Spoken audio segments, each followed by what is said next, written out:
Kwigenekerezo rya gatandatu ndamukiza uko umwaka utashe, Uburundi n'abarundi barahimbaza ibirori byo kwibuka urupfu rwa nyakwigendera uwahoze ari umukuru w'igihugu cy'u Burundi Cyprien Ntaryamira. Uwo munsi ku rwego rwa komine Ngozi ukaba wari witabiriwe n'indongozi zitandukanye ku rwego rw'intara na komine, harimwo umuyobozi mwishikira mu biro vya buramatari w'intara ya Butanyerera, musitanteri wa komine Ngozi, abajejwe umutekano n'abandi.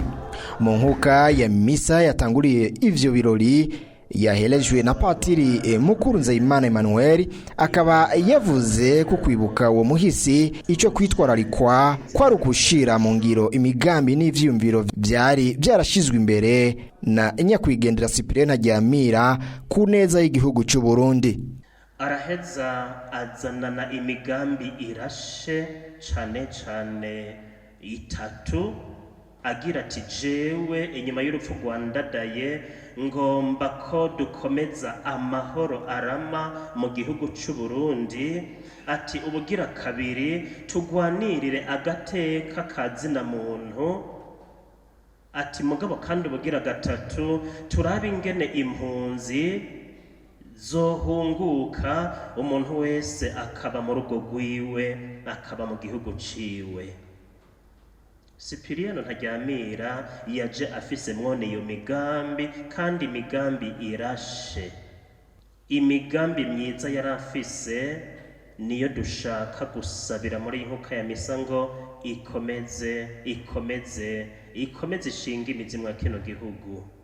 Inyuma y'inkuka ya misa, ibirori bikaba byaciye bibandaniriza ku biro vya komine hafi y'icibutso cy'uwo muhisi, ahumvirijwe ijambo rya Cyprien, aho yahimiriza abarundi kubumbatira amahoro n'umutekano no kwitwararika indero mu bisata byose vy'igihugu.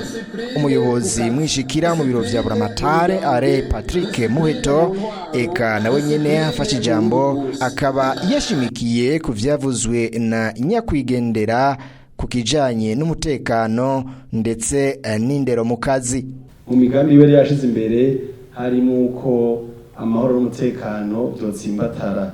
Nijisho gihe amahoro n'umutekano byari bangamiwe, ariko n'uno munsi mwese murabizi ko amahoro n'umutekano ariko arahara mu Rwanda ntibacura.